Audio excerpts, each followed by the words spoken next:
Hello, ladies, gents, and everybody in between. This is your friendly neighborhood Wolfie, or Jilly, whichever you prefer to call. And this is my first review that I'm going to be making for Horizon Forbidden West. Let's jump into it. So, first of all, the world. This game, it has to be one of the most beautiful games I've ever seen in a very, very long time.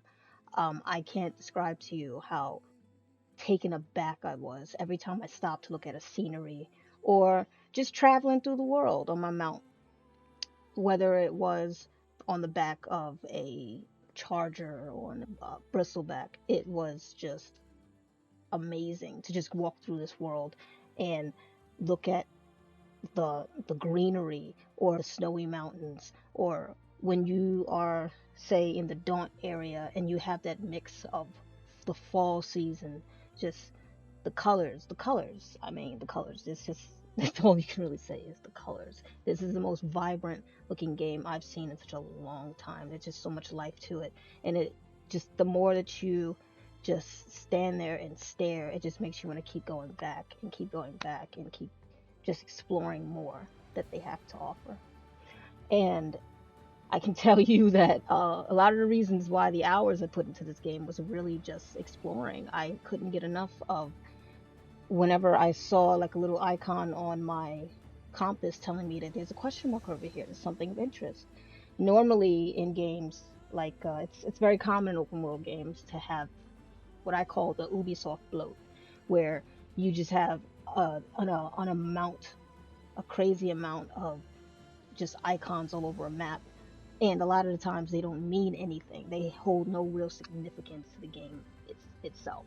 But if you do go and explore these things, if you go and do, say, the ruins, or if you go and do the sunken exploration areas once you get the mouthpiece to start going underwater, just everything has a purpose. There is a little bit of story in everything that you do, and it gives you even more lore and backstory of everything that has to do with this entire series. And it is probably one of the most interesting series, new IP in the longest time that I have seen. And every time I learn something new about this world, it keeps me completely invested. It makes me want to see it through to the end, and it makes me want to know more, which is what you want in a video game, if I'm not wrong. And if we change base and we go to the music only helps that exploration feel even more alive. So, like from the sounds of Julie like harmonizing while you're just trucking through, or oh my god, if you're fighting the Tremortusk theme has to be one of my favorite themes that I've ever had in a video game. I cannot tell you how many times when I would get into a fight that involved one, and the Tremortusk theme would just start playing in the background, and I'm just like, oh, here we go. This is gonna be stuck in my head all day. I mean, speaking of which, I, it has the Tremortusk has to be one of my newest favorite machines that's been put into this game, because that, first of all, fighting that thing is crazy, but the music that comes with it is just, it gets you hyped, it gets you excited, it gets you probably a little bit anxious too, especially if you're under leveled and you're going after one. But the music throughout this whole game always was on point with whatever was going on in the game as you played. And there was so many times where like an emotionally heavy scene would come up, and then I would hear the music playing along with it, and it would just make me feel that scene so much more and make me feel even more part of what was going on. And it triggered the emotions that I'm assuming they were trying to trigger. And that is probably the best thing that you can do when it comes to a soundtrack. You want that. You want people to feel what you're trying to convey on the screen. And music is probably one of the best ways to ever really immerse somebody in an experience. And they nailed that 100% along with the atmosphere. And that was one of the things I couldn't get enough of. And then if we move on to just the characters, the set, I was already in love with the characters that were in Horizon Zero Dawn. The characters that they give you in Forbidden West are even more complex, even more lovable, even more mysterious, and some probably that you didn't care for in the beginning and ended up loving. Like, I really can't tell you um, how many times I would feel myself reacting to a character and then to have Aloy react to that character the same way I kind of would. And even if you didn't have, like, there's some certain parts where you play a part in what Aloy responds with. And I can tell you that there's plenty of times she responded exactly how I would have responded to certain characters. And it was great. At daybreak. Hey! Shh. Like, I was happy that they put more concentration when it came to the dialogue this time. So in the last game, you kind of had like you had the fist, the brain, and the heart to dictate what kind of emotion you would convey to a conversation. They didn't do that so much this time, which I actually am really happy that they did, because not every open world game needs to have that illusion of choice.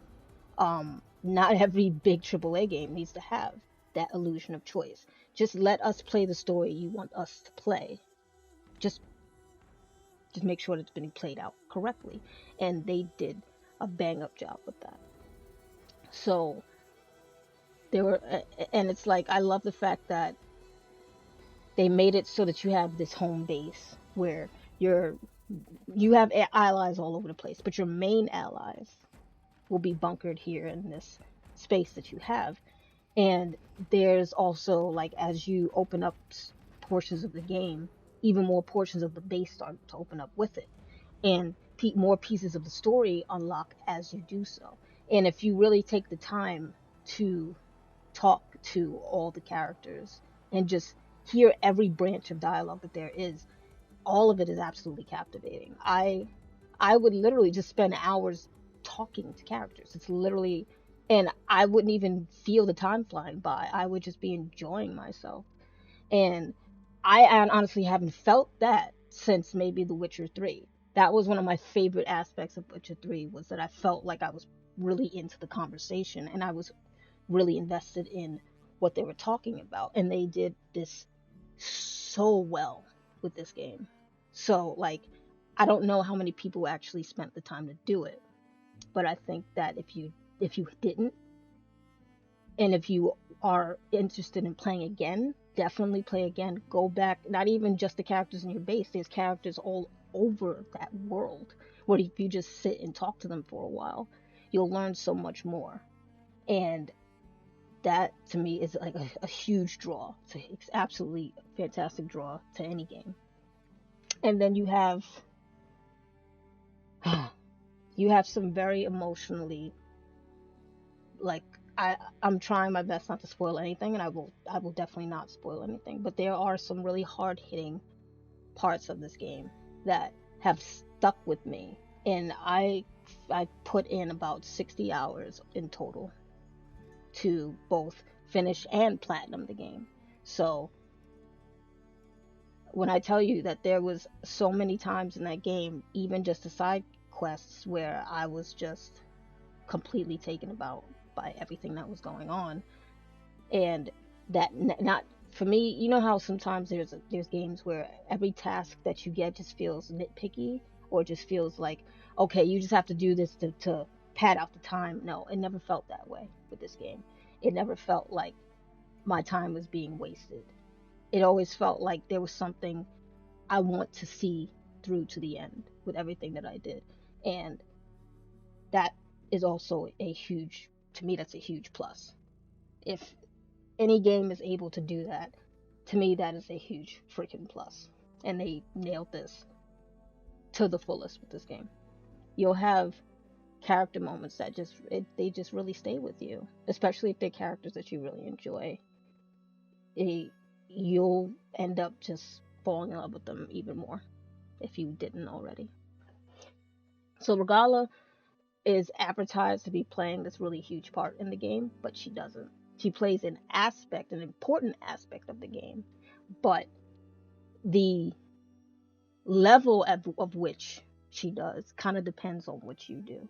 So if you really take the time to do a whole, like, complete all the side quests, do at least most of the activities, if you make certain dialogue choices, her impact on your gameplay will be a little bit, probably be a little bit different than others. And for me personally, I thought her performance was perfection. I am a huge fan of Angela Bassett, and they captured Angela Bassett in a video game in the way I thought was only possible to do in film or shows.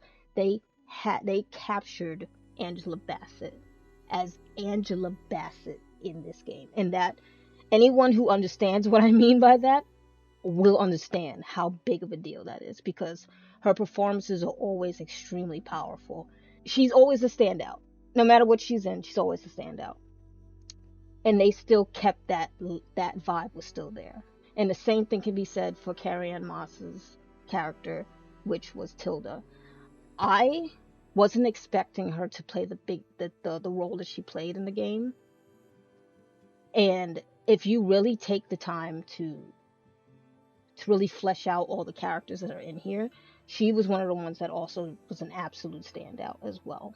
The both Regala and Tilda are extremely great additions to this franchise, and honestly, I would love to spend more time with them, because I don't know, the more I got to learn about them within the game, the more interested I was into their characters. Another standout character was Katalo. So Katalo is voiced by the same person who voices Charles in Red Dead Redemption 2, and his performance is wonderful, absolutely wonderful. I went from being skeptical of Katalo in the beginning to absolutely falling in love with him. Like, I would make a fan club for this man because his character, he seems, the way he seems on the outside does not reflect who he really is on the inside. And I love characters that are like that, where you just don't expect them to go the way that they go, and you just end up connecting with them. Like the way that I connected with Aaron and Ball and Vashana and Talana and Petra in the first game, I connected to him as well. There's another character who I'm not sure has been talked about. I don't believe she was talked about in the previews, so I won't divulge who she is just to contain spoilers. But there is another character that you come to learn about. Two, in fact. There's two other characters you come to really learn about who play a huge role in the game, and both of them also wonderful performances from them as well. Adding to that, and also switching a little bit of gears, is the facial animations. The updates to the facial animations in this game, just the animations in general with this game, were revolutionary. If you really pay attention to to how the character is reacting to the environment, like say you bring Aloy to the desert area, you're gonna see sweat on her face. You're gonna see the droplets. Same with the characters that are in that setting. You will see the reflection of the world on those characters. If you're in the middle of a conversation and it starts raining, the drops, you will see the drops. You will see the soaking into their clothing. You'll see the soaking in their hair. If you're in the snow, you see the flakes starting to build up on the clothing. Like, it's the little details. I haven't seen detail like this since The Last of Us Part 2 and Red Dead Redemption 2, which are both, anyone who knows me, two of my favorite games of all time. To see another game go that much step further with the detail, it just astonished me, and I was absolutely in love with it, and I thought that they did a fantastic job with it, and I really can't wait to see what they do next with their game that's going to probably be only like next gen only or whatever. I think that they actually mechanically pushed the game to a limit that I didn't think anybody expected. And I hope that they are applauding themselves on it, because they did a fantastic job with it. And to add to that even further, I really fell in love with the story of this game. And it opens up in a way that I really did not expect. There were so many times where I was just shocked, absolutely shook by the things that I was seeing and the way that the story was unraveling, and then showing you that that little piece that we got introduced to in Horizon Zero Dawn, to see it enhanced even further with this. It is definitely, has to be one of the best sci-fi stories I've been introduced to since Star Trek, for me personally, since Star Trek. And I cannot, I hope that there's going to be more games for this franchise, because I feel like there's so much more that they can do that we haven't seen. And I mean, it's Guerrilla. They found a way to do it and they did it. And I applaud them 100% on this game. It has left a mark that I really can't really can't put into words, because I have been hit by it so much. I want to applaud them on their representation in this game. There is so much representation for every type of person in this game. We had characters who were on the spectrum. We had characters who were LGBTQ. We had characters who were people of color in high positions. You had so much beautiful, authentic representation throughout this whole game, and I for one felt it, and I felt it on a very deep level, and I will always respect them for taking the steps they did, because they did it so naturally that they handled it in such a wonderful freaking way that it's something I'm never going to forget, and it's something that now I want to see more of. I want to see more games do representation as well as they did in this game, and I really hope to see a future where it becomes the norm and it's not something that I'm just surprised to see every time it is in a game. But to wrap this up, I this is going to be my game of the year. I don't see any other game topping this for me personally, because it literally was everything that I wanted and everything I didn't expect, which does not happen often. That is, I have a list of top 10 games, and those top 10 games are like that because those are games that took me by surprise. I may have had expectations for them at some point, but they exceeded it in a way that I just did not expect. And this was one of those games. And again, I want to applaud Guerrilla for everything that they achieved with this game. It is literally everything that I needed and that I wanted. I personally, I know that some people encountered a few glitches or there here and there. I encountered maybe one, but I found a workaround for it. Um, but for the most part, I ran into no issues to really impede on my experience with it, which I'm very grateful for. But I have seen that Guerrilla are taking the steps to fix the problems that people are having. So hopefully everybody else's experience will be as smooth as mine was. But as a final note, I give this game a 10 out of 10, and that is based on my experience. It's a 10 out of 10. I don't know how anybody else will go about it, but for me, this was everything that I wanted. So, but I hope this review was insightful. I hope that it's something that you guys like. Please like, comment, even subscribe, show me some support, and maybe I will do some more. Till then, stay cool.